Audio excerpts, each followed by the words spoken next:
I don't know if you guys noticed, but I actually skipped December's wrap-up video. Unfortunately, I was being held captive in a Venezuelan prison, completely incapable of making anything, and it definitely wasn't because I just totally forgot. Anyways, let's combine January and December into one big video. Here's everything I played in the last 60 days. Let's start with some demos. The best one I played? Probably Gumbrella. This game has so few inputs that if you're using a controller, there's 2 potential buttons for every action. If you played the studio's last game in Gato Roboto, you know how creating something simple, consistent, and punchy can be just as enjoyable as something complex and intricate, and that thought is also applied to this demo. The steampunk world and basic setup for the story is pretty cut and dry, but well made, and being able to dash and flip over enemies falling into short bursts of action is a lot of fun. The full game comes out this year, and I feel like it'll be a pretty easy purchase for me when it does. Reaver isn't half bad either. This demo was a lot longer, and as a bit of a polar opposite to Gumbrella, featured one of the more complicated combat systems for a shooter I've ever experienced. This game is highly influenced by Ultra Kill in its visuals, movement, gunplay, and even things like enemies and weapons, but it sort of feels like the Devil May Cry to Ultra Kill's Norse God of War. As comprehensive and crazy as Ultra Kill gets, it tends to rely on the basic shooting of the weapons with a special alt fire for each piece in your arsenal. But Reaver has more guns, and they all have like 4 different methods of firing. It's almost like a combo-based shooter. It's not quite as tightly designed or as original as Ultra Kill, but it's pure dumb fun for anybody who enjoys that title. I really didn't get Stick It to the Stick Man after playing the demo. It had some expressive and goofy animations and jokes. I can see a good game somewhere in there, but its structure and execution just feels off. The basic gameplay loop is going through these vertical beat-em-up levels where you get randomized items and a constantly evolving arsenal, which would make it a nice short experience to play maybe casually as a palate cleanser from bigger games, but as far as I can tell, the combat really just comes down to mashing a single button. Pressing attack will let the first item or move fly, and then the game will automatically cycle to the next weapon or ability in your combo, and you just keep repeating that. So all you really do is move back and forth and spam square. Maybe I'm missing something, but this felt kinda boring. But it wasn't as bad as my least favorite demo I played in the last 2 months, Forspoken. At this point, the full game is out, and surprise, people really don't like it, but if you played the demo, you probably already knew that was gonna happen. I was willing to give the combat a bit of the benefit of the doubt because the demo kind of dropped you into the deep end, and I thought maybe if I was eased into it better, it wouldn't feel as clunky. But everything else in the demo sucked around it, so I walked away feeling pretty underwhelmed despite not having much whelm to go in with. The traversal was a bit finicky, the world looked mega boring, the activities boiled down to picking something up or fighting a big group of enemies with a time limit or something, and by god, the UI was maybe the ugliest thing I've ever seen. Whose idea was it to put a fisheye lens on the entire menu? Is Busta Rhymes working at Square Enix? And that's not even mentioning the terrible, repetitive, grating dialogue that you never get a break from. All in all, this thing is a mess, and I'd only ever pick up the full game out of morbid curiosity for $5 tops. Real games time, woo! Fist forged in Shadow Torch. I mean, it's alright. The biggest thing F.I.S.T has going for it is its production value. The cutscenes can feel a little bit empty and rough around the edges at times, but for the most part, the visual style, the density of the backgrounds, the 3D models, the lighting, the weather, the reflections, they're top tier. Combat isn't bad either, but it's a little bit stiff. Each action feels very distinct, which is good for avoiding muddiness, but it goes too far and loses all of its fluidity. The story is a nothing burger, it just didn't interest me all that much, and the map design is very by the books. I didn't feel like I was incentivized to explore much. It's not bad, but I won't be thinking about this one much going forward. It's another one of those worth a play for Metroidvania fans, maybe not worth it as much if you're not super into that genre. It's up in the air. Yeah, normally children in games isn't allowed, but we this kid. Are you happy now? We the kid. A kid is now. There goes our E for everybody rating. Well, this is awkward. If you're not aware of the Justin Roiland situation, to summarize... Oh boy. No. Even before that whole scandal broke, though, people were a bit torn on High on Life, specifically with its writing. Depending on what angle you look at it, you could see this as another entry in the shut up, will the characters ever shut up, you're not relatable, you're just annoying, shut up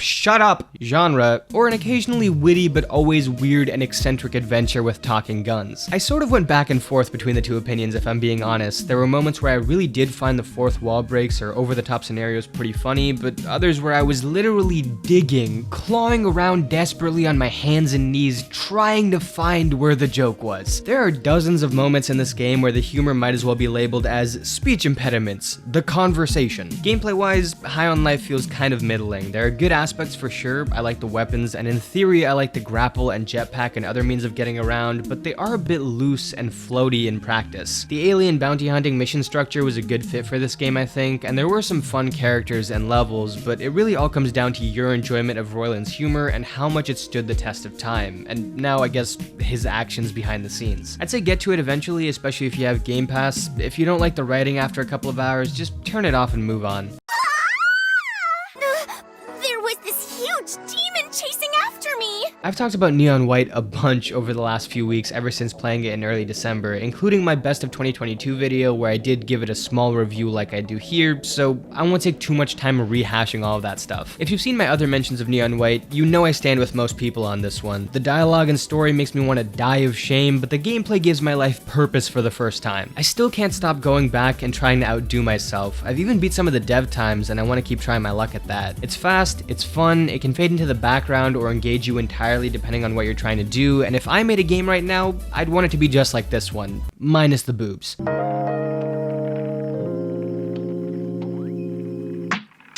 I rewatched Breaking Bad last month, and guys, hear me out.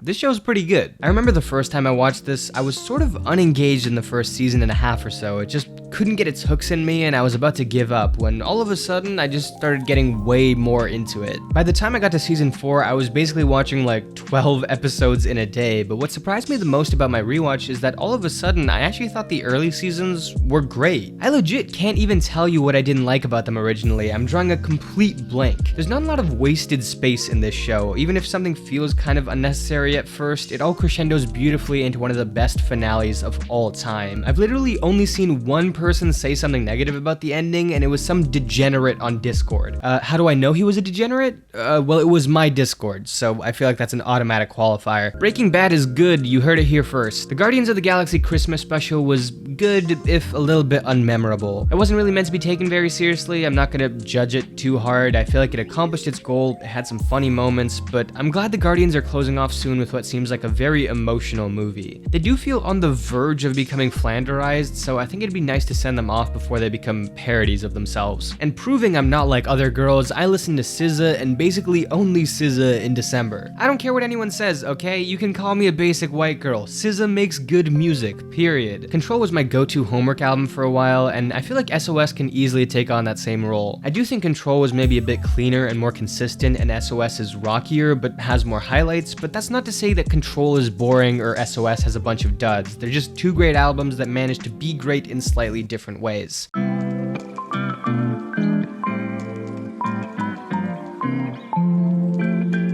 My main beef with Sanabi is just how start and stop it is. I find most games with text-only dialogue kind of boring and I lose my patience quickly, but Sanabi actually roped me into its story very early on. I was all for it, and its gameplay felt like a more freeing version of Kunai with more room to maneuver. But despite both those elements of Sanabi being really good on their own, they sort of step on each other's toes. The game never lets you just play it for 20 minutes. They've got to sneak in like 4 different conversations in the middle, which feels awkward for such a fluid action title, like it's constantly interrupting itself. I never really got into a good rhythm because the tempo was always changing, and it sucks because a lot of the time the writing is actually great, but it just feels like it's getting in the way. I think Katana Zero did a good job getting around this. You'd have some longer story moments in between levels, and then during a mission you'd only get a couple of lines back and forth at most. The rest is straight up gameplay. In Sanabi you'll go through 2 short platforming sections, and then the game will explain the threat you're about to face, and then you face them, and then the game will tell you how scary that threat was, and then you walk 2 steps forward and the character will explain a new concept and prank you a little. I just wish it'd let things breathe.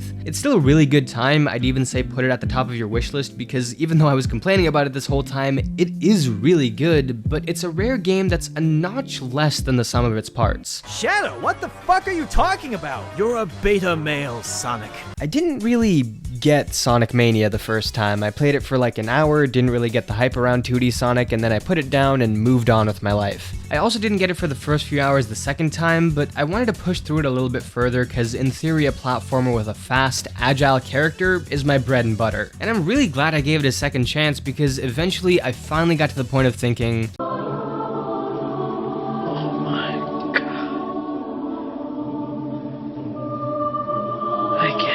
for the longest time, I was trying to play Sonic Mania like it was a normal platformer. I kept trying to circle back and collect things, I'd want to plan things out, and going too fast threw me off because I couldn't prepare for anything. It was a tough sight to see, I'll be real with you. Any real Sonic fans would have been looking at it and just vomiting actively. At some point though, I finally started relinquishing some control and realized how you were supposed to play this game. It's a lot more about finding your own path instead of traveling each one. There are a bunch of alternate routes depending on your decisions or your success or failure, and planning is pointless. Instead, you need to try and be reactive at all times. The level design is so brilliant. You're never 100% safe when you're hitting top speeds, you still need to stay sharp, but leaning into that speed and trusting your intuition is how you find the most ideal path. The more you second guess or reassess what's going on, the more you run into trouble. It's not just fun to go fast, it's detrimental to go slow. Some of these zones are so intricate and layered, and if I die late into a section and had to restart the whole thing, it would play a lot different the second time around because I'd succeed or fail in a new section that takes me a whole other way than last time. I finally get why Sonic Mania was so praised on release after years of not really getting it, and I do think it's worthy of its status as one of the best games of its genre.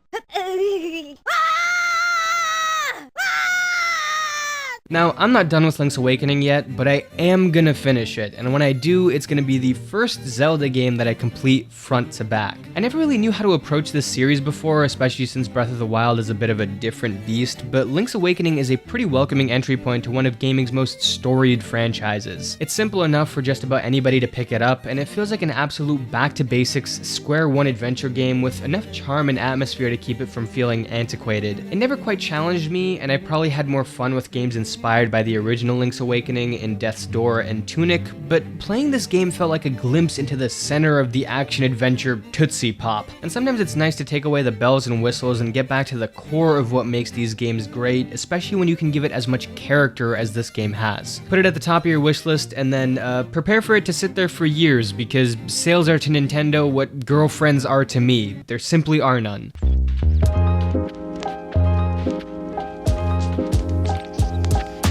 Why did nobody tell me that Avatar is such a weird movie? Like, I've heard for so long that it's overrated, it's boring, it's blue Pocahontas, but like, nobody ever explained how goofy it is. To me, it almost has the same energy as X-Men First Class or the Raimi Spider-Man trilogy. It's really funny, but sometimes I don't think it's trying to be. And the second the illusion is broken while you're watching it, it starts feeling like a parody. And yes, I know I just said that about a movie and franchise that a lot of people love, but if I just sat here and regurgitated all your opinions back to you, I might as well be a listicle, okay? These movies are all simultaneously good and positively stupid, to the point that I can't even tell how much I like any of them. I do think the original Avatar has aged poorly in basically everything except its visuals, but I've heard really good things about the sequel, so I'm excited to watch that soon. I'm not super sure how Megan got so popular. I feel like we've seen a similar gimmick in horror movies for multiple decades now. The doll that comes to life and isn't so cute after all. Sometimes it's creepy, sometimes it's a little bit comedic, sometimes it's both. It just doesn't feel like an interesting enough idea to have spawned so many successful movies. I guess the difference here is that it's supposed to be a black comedy at the same time, but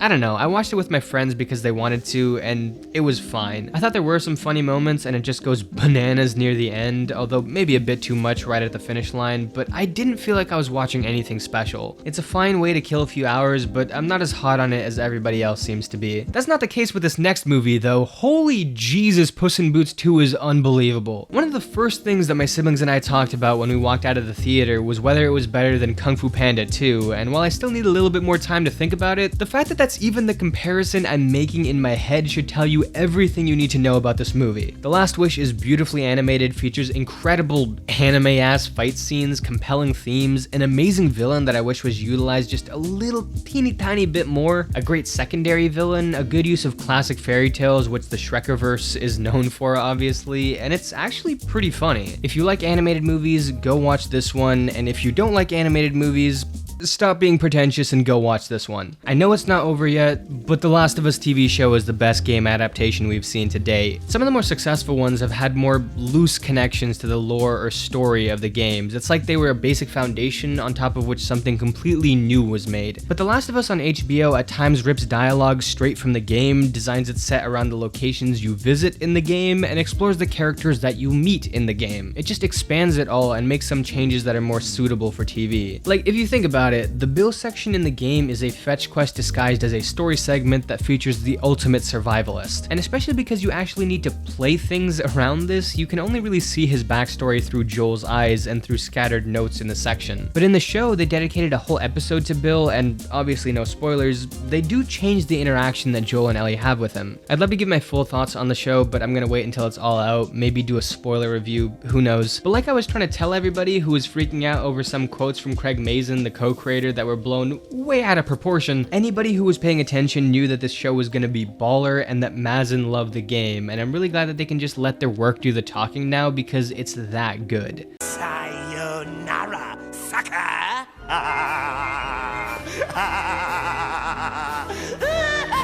Sayonara Wild Hearts is like an hour and a half long and usually pretty cheap. Go play it. It's the ultimate chill game, very easy to replay, very easy to play while doing something else. It's incredibly creative visually and engaging enough to not feel like you're just going through the motions. Put it at the top of your wish list, it's a good ass time. I know everybody likes Starbucks, but I hate the fact that they have a drink called chai tea. Chai is tea. You're saying TT, you dum-dum? From one rhythm game to another, Hi-Fi Rush. I was pretty open about not being super into the trailer at first, and I was also open about being pleasantly surprised by it after a few hours, and at this point, I'm just gonna say it. The game's pretty good, man. I'll eat crow when I deserve it, okay? I thought this was gonna fall flat on its face, but everybody loves it, and that includes me. I still have problems with the dialogue, but they're minor enough for me to not harp on them too much here. The combat evolves in a very satisfying way, and it has to be commended for its commitment to rhythm in everything, from lights to your character's footsteps to big action moments and cutscenes. You can tell a lot of love and passion went into this game, and it retained that charm. It wasn't stripped of its personality and left as a sad, dry husk, and that's part of why I think the dialogue doesn't ruin anything here. It's well worth the price of admission, and if you have Game Pass, that admission is 0, so you have no excuse. A lot of things from this video are gonna go to the top of your wish list. We were on the verge of greatness. We were this close. And last up is Axiom Verge, which I have to admit, I didn't love as much as I hoped. The visuals don't really speak to me. They're too simple, too mundane. I'm fine with a low pixel count as long as you give me some colors, some kind of pop to it, but this game just looks kind of ugly to me. And the level design also feels very safe. Gunplay was good overall. I liked it more than the floaty demo of Ghost Song, and it had more variety than Metroid Dread. And the bosses were a bit tanky, but pretty fun. I just wasn't captured by everything around that solid foundation. Get to it eventually, especially if you're a big Metroid fan, but I think I was expecting a bit more. That's everything I played in January and December. Let me know what you played, what I should play next. If you're new here, subscribe, join the Discord, it's in the description, and I'll see y'all next time. Peace.